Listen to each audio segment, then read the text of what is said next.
Oh man.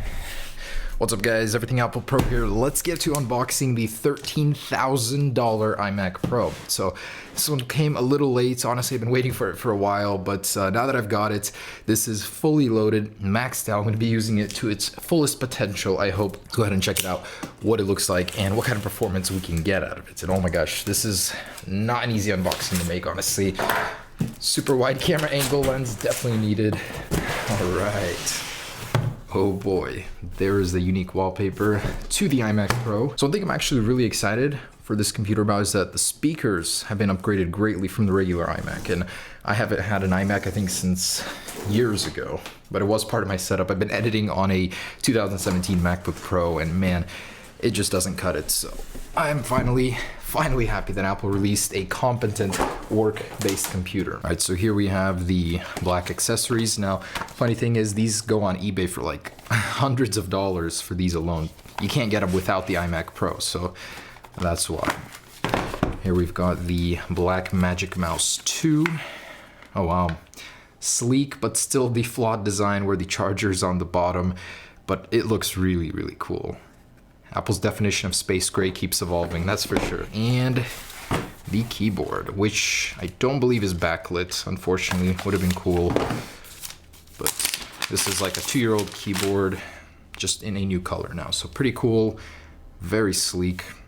And I did get the trackpad as well. So the reason I don't actually use these with an iMac, maybe I'll start, but the reason I got these is because you can't get it later. You have to buy it with the iMac Pro, otherwise you have to order a new one just to get this thing. So why not just to have it.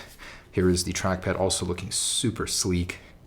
It's like a slate gray, it's awesome. All right, and here is the main exhibit. So we've got the power cable down here, which also comes in black. I mean, this thing is decked out in black, as you can see. Honestly, I think Apple should start doing the nylon braided cable like on the HomePods on every single cable of theirs. I feel like it'd be way more durable and hold up better over time. So there's that. All right, and here's this guy. So, and here we go. So pulling it up and, oh man.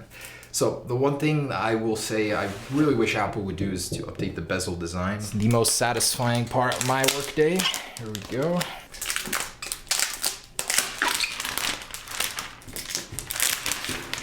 All right, so there's that. It does look a bit outdated right out of the box, but still super sleek, the color itself. Let's go ahead and get her connected and see what she can do. Now, my ideal iMac would be slim bezels, organic LED display, and I think that'd just about be it. But this thing is a beast. We're gonna be rendering on it. I'm gonna be editing video, putting more filters and color correction type deal, because on my MacBook Pro, man, it's just pretty bad. So on this guy, I'll be able to maximize the potential of all my videos, which I'm really excited about. So I'm gonna go ahead and set this guy up and I'll be right back.